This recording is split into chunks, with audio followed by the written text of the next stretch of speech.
Well, thank you very much. It's a beautiful Sunday in Scotland, and we thought we could cut things short and certainly travel distance, right, by having our meeting here. So we discussed options, and it's an honor to have the President of the European Union with us. Ursula has been really done a terrific job for them, not for us, but she's done a great job for them.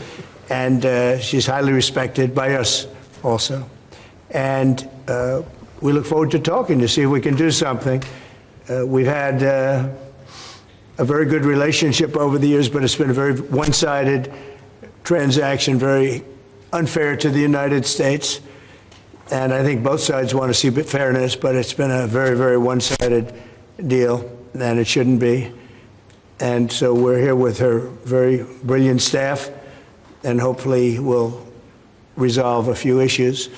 But it's a great honor. You know, we just built this ballroom, and we're building a great ballroom at the White House. The White House has wanted a ballroom for 150 years, but they never had a real estate person. You know, no president knew how to build a ballroom.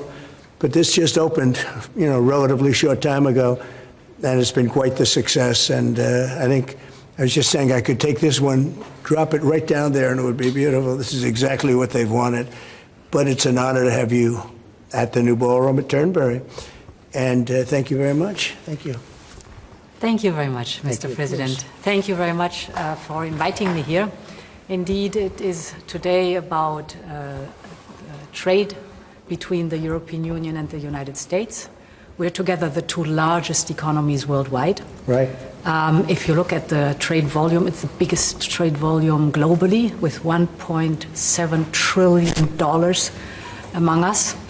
And if you look at our markets, it's a huge market, 800 million people if you take the United States and the European Union. So I'm very much looking forward to the discussions we will have now. Our staff have done some of the heavy lifting, but now it's on us. Yeah. And you're known as a tough negotiator and deal maker. What is in front? And fair. And what is in front of us? That's less important. If we are successful, I think it would be the biggest deal each of us has ever struck. So I'm very much looking forward. Ever struck by anybody? That's true. Yeah. That's true. Right now we have that honor goes to Japan. We just struck a deal with Japan, as you know. And we're very close to a deal with China. We really sort of made a deal with China, but we'll see how that goes. And we have numerous other deals. And mostly I'm just going to charge tariffs. And, you know, there's not a deal per se, but people are going to pay tariffs. And we're doing them at the low end, not the high end, because we don't want to hurt anybody. And pretty well, but you and I both figured this is really the biggest trading partnership in the world, so we should give it a shot, right? Yeah. Very much looking forward to that. Oh, thank you very much. I do too. Any questions, please? On Friday, you put the chances of a deal at 50%, maybe less. It seems like you're in quite a good mood. How would you rate those chances now? I'm actually not in a good mood, but I will tell you, I think the chances are, yeah, I think Ursula would say, probably 50-50 of making a deal. I hope, you know, I'd like to make a deal. I think it's good for both, but yeah, I'd say 50-50. And what would you say the main sticking points are at this moment? We have 3 or 4 sticking points. I'd rather not get in. We'll be discussing them, but I think the main sticking point is fairness. Okay, please. Why you're in a bad mood? Was it a bad morning of golf, or why you're not in a good mood? No, the golf was beautiful. Golf can never be bad, even if you play badly.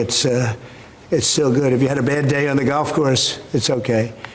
It's better than other days. But no, I think I look forward to this meeting. You know, we've had a hard time with trade with Europe, very hard time, and I'd like to see it resolved.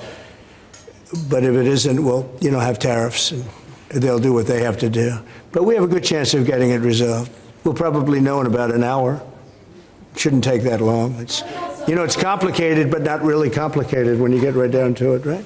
Well, August 1st deadline, is there any chance that that gets... No. The August 1st is there for everyone. The deals all start on August 1st. Most of the deals, other than steel and aluminum, which we've been getting 50% tariffs from I guess just about everybody, and those have come in, and we've taken in, hundreds of billions of dollars just on steel and aluminum. You've seen the numbers. We had a tremendous amount of money coming over the last month, and it's coming in, very rapidly, which is fair. We have a lot of steel mills and plants, aluminum mills and plants being built.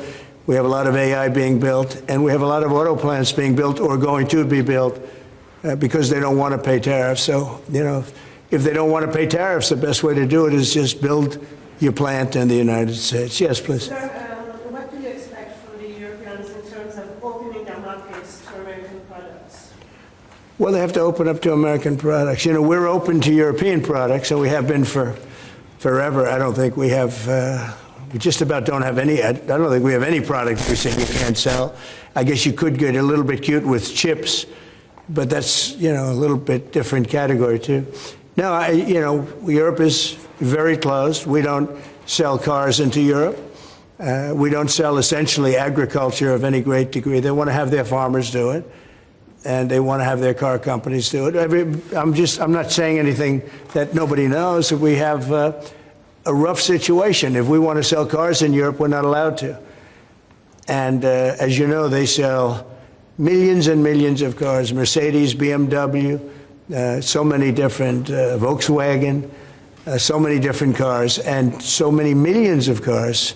I would imagine number one, I didn't look at that, but I would imagine number one by far, more so than even Japan. Japan sells a lot of cars too. But the Japan deal worked out very favorable, very good, I hope for them too. And that's what we want to do, make everybody happy. Yes, please. Mr. President, should Israel be doing more to allow food into Gaza? Say it. Should Israel be doing more to allow food into Gaza? What did you say? Should Israel be doing more to allow food into Gaza? Well, we gave $60 million 2 weeks ago, and nobody even acknowledged it for food. And it's terrible. You really at least want to have somebody say thank you. No other country gave anything. We gave $60 million 2 weeks ago for food for Gaza. And nobody acknowledged it. Nobody talks about it. And it makes you feel a little bad when you do that, and you have other countries not giving anything. None of the European countries, by the way, gave. Nobody gave but us. And nobody said, gee, thank you very much. And it would be nice to have at least a thank you. And I took a lot of heat. When I do that, a lot of people aren't happy about that because they say, well, why are we doing it and nobody else? But I think we had a humanitarian reason for doing it. What's going to happen? I don't know. I can tell you that Hamas, as I said would happen, at the end, we've gotten back a lot of hostages, a tremendous number of hostages, most of them. Now we have dead hostages, and the mothers want them back, and we have 20 people approximately, but that are living. But we have a lot of bodies, and the parents want those bodies as much as they would want their child if that child were alive. I met with parents it was so sad. Sir, please get my son back. How is your son doing? Well, he's dead, but they have his body. And it's so important. It's more important. It's almost like more, but it's as important as if the child were living. These people were, they're devastated. And I said, when you get it down to a certain number, you're not going to be able to make a deal with Hamas. Because once they give them up, then they feel that that's going to be the end of them. And what I said is exactly true. They had a routine discussion the other day, and all of a sudden they hardened up. They don't want to give them back. And so Israel's going to have to make a decision. I know what I do, but I don't think it's appropriate that I say, but Israel's going to have to make a decision. Mr. President, when you were in the Middle East, you talked about the images coming out of Gaza and starving kids. Those images are still going. Many of them are much worse. Thinner children, starving.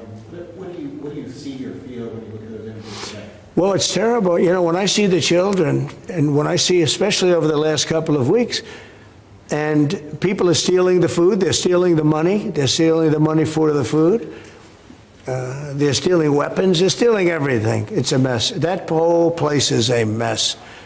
The Gaza Strip, was given many years ago so that they could have peace. That didn't work out too well. When Israel gave that up, whoever was the prime minister at the time, who I know who it was, but it was not exactly a very clever thing to do, because that was given so that they finally have peace, and it's actually made the situation worse. But we'll see what happens. I think Iran is acting up. I think that we have a lot of people acting. We have Venezuela acting up in a different way. They continue to send people that we rebuff to our border. They continue to send drugs into our country. Venezuela, they've been very nasty, and we can't let that happen. But we have other countries too. We do have, and this is just getting a little off subject, but we have now the safest border we've ever had. And I think in many respects we probably have the most successful, and I say it all the time, every leader, when I went to NATO the other day, every leader said, you have the hottest country in the world. We have the hottest country in the world now. We're taking in hundreds of billions of dollars. We have the highest stock market we've ever had. We have the best numbers we've ever had. But we have hundreds of billions of dollars pouring into our country. And I think it's the hottest. And by the way, 1 year ago, our country was dead. We had a dead country because of an incompetent president and incompetent Democrats. All they know how to do is talk and think about conspiracy theories and nonsense. If they'd waste their time talking about America being great again, it would be so much nicer, so much easier, be very successful. But we were a dead country, and now we have the hottest country anywhere in the world. Yeah, any other question? President Trump, on this particular deal, if you manage to do a deal today, will that be the end of the matter, or could there be more tariffs coming, particularly on fire? No, if we do a deal today with the European Union, that will be the end of it. Yeah, we'll go, I guess, a number of years at least before we have to even discuss it again. No, that would be the end of it. And this is the biggest deal. People don't realize this is bigger than any other deal. We have great countries. I'm familiar with many of them. So are you. And this is really the biggest deal. This is I guess we're the biggest out there, and they're the second. And when we come together, this will be the biggest deal. If that happens, and it could happen, should happen.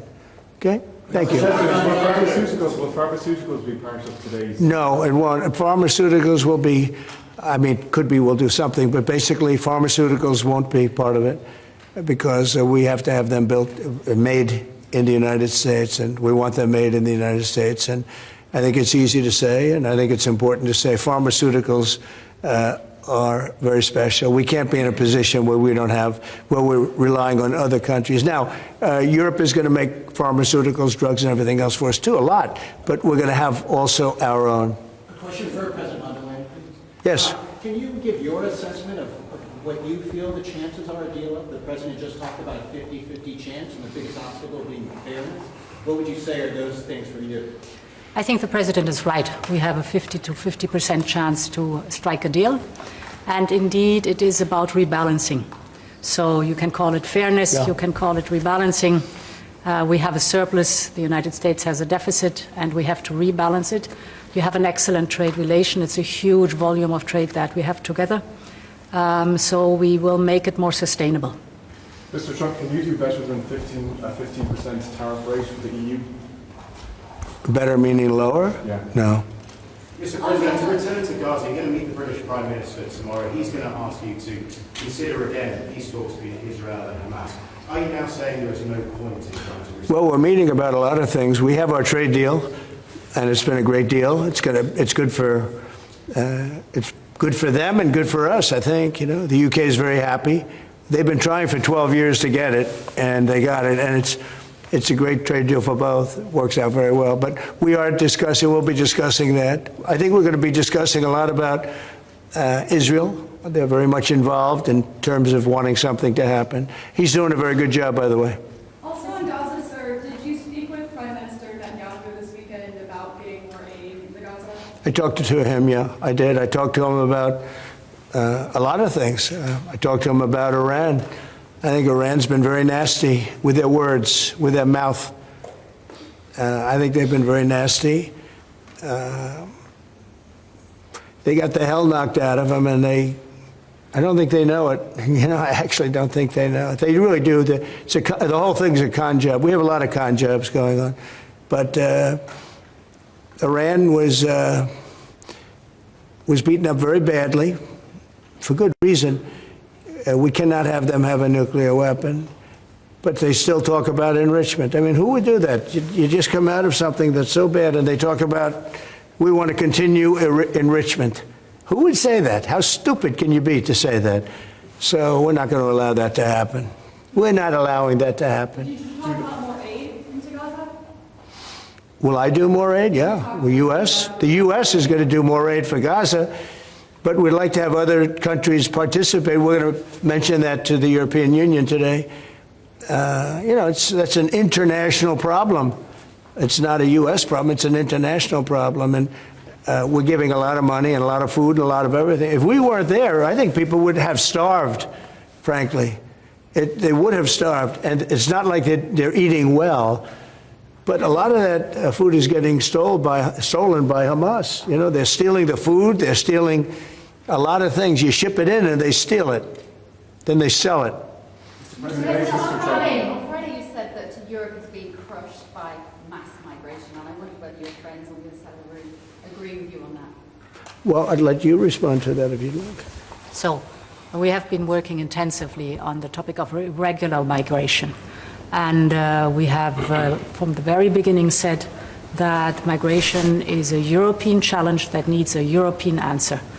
As Europeans, we will fulfill our international obligations, as we've done in the past, also in the future. But we, as Europeans, are the ones who decide who comes to the European Union and under what circumstances, and not the smugglers and traffickers. That's the principle in which we're working. I will say this, you know, they did ask me when I got off the plane, immigration, Europe has a tremendous problem, and we do too, but we've sealed our borders. We have nobody coming in, and we have hundreds of thousands of people being taken out, and the bad ones first, and I think we're doing a very good job of that. But we had, I mean, it literally registered 0 people last month. You probably saw that, nobody. And Europe has a very similar problem. I think they're going to end up in the same place. You might as well go there quicker. And the other thing I say to Europe, we will not allow a windmill to be built in the United States. They're killing us. They're killing the beauty of our scenery, our valleys, our beautiful plains. And I'm not talking about airplanes. I'm talking about beautiful plains, beautiful areas in the United States. And you look up, and you see windmills all over the place. It's a horrible thing. It's the most expensive form of energy. It's no good. They're made in China, almost all of them. When they start to rust and rot in 8 years, you can't really turn them off. You can't bury them. They won't let you bury the propellers, you know, the props, because they're a certain type of fiber that doesn't go well with the land. That's what they say. The environmentalists say you can't bury them because the fiber doesn't go well with the land. In other words, if you bury it, it will harm our soil.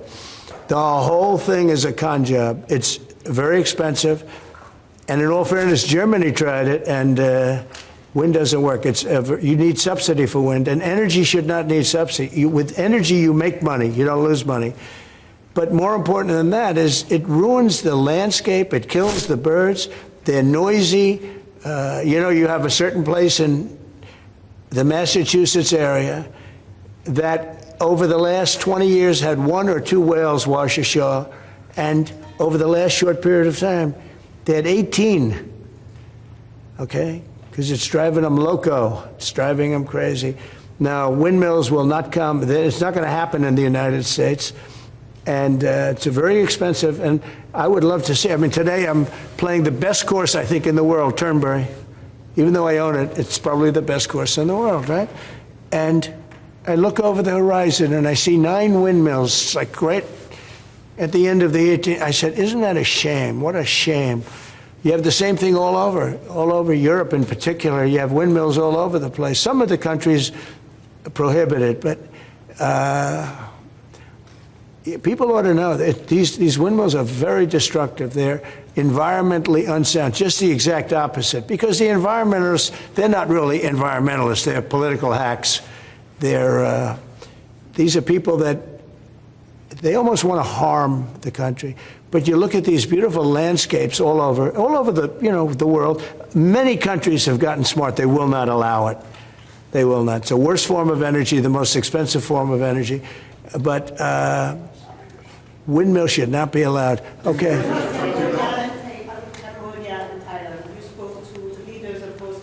I did. Are they doing enough to stop this? I hope so. You're talking about Cambodia and Thailand?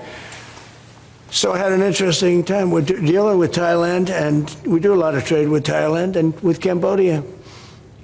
And yet, I'm reading that they're killing each other, they're fighting, they're in a war. And I say, this should be an easy one for me, because I've settled with India and Pakistan, and Serbia and Kosovo was going at it, but they have for a long time, in all fairness, right? You know about that.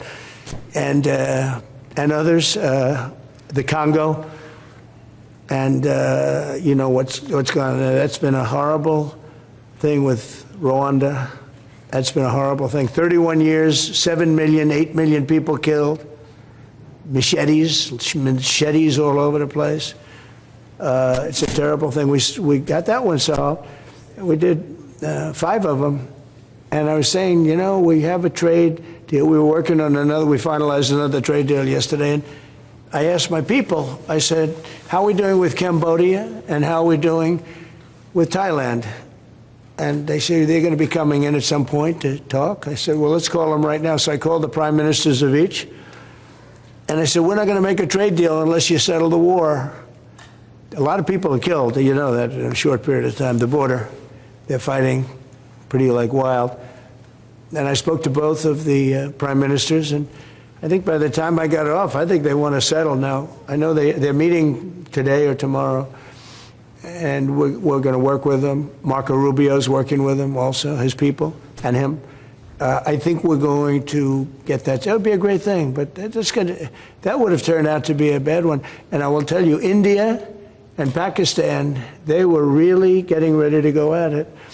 So getting those things settled, if I can do it, and if I can use trade to do that, it's my honor. But I had great talks with 2 very good people that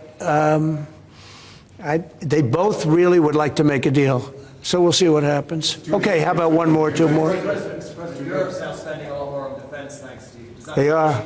Should they get a fairer deal on trade and exchange? Well, they're spending a lot on defense, but we're spending a lot more, and we've been very generous to NATO for many, many years. And no, but we had a terrific meeting with NATO. I'd love to do as well. We had a meeting where they put up 5% instead of 2%, and they're going to pay it instead of not paying, because as you know, many people didn't pay the 2% or anywhere near it, and the 2% was too low. And we're going to be sending now military equipment and other equipment to NATO, and they'll be doing what they want, but I guess for the most part, working with Ukraine. But we had a fantastic meeting. I guess it's now almost 4 weeks ago. One of the best meetings they've ever had at NATO, and the spirit and the coming together was incredible. And I stood and I listened to almost 30 speeches. That was a lot. And I was really late, and I had to leave, but I didn't want to leave before those last 10 spoke, because they'd go home and they'd tell their wife, Trump left. And they were so nice to the United States. They were all mentioning the United States, and me, but they were mentioning the United States to be here. It's such an honor, et cetera. And I thought it would have been inappropriate. But I did stay. It was very hard, because I was extremely late for something else that was, pretty important. And we had a tremendous NATO meeting. I'm sure you heard that too. Yep. It was great. There's some great people that you deal with on 2 fronts, right? But you deal with on primarily the trade front. But I will tell you, they came together, and the relationship is really good. That was it's an interesting question, because you probably have reported it that way.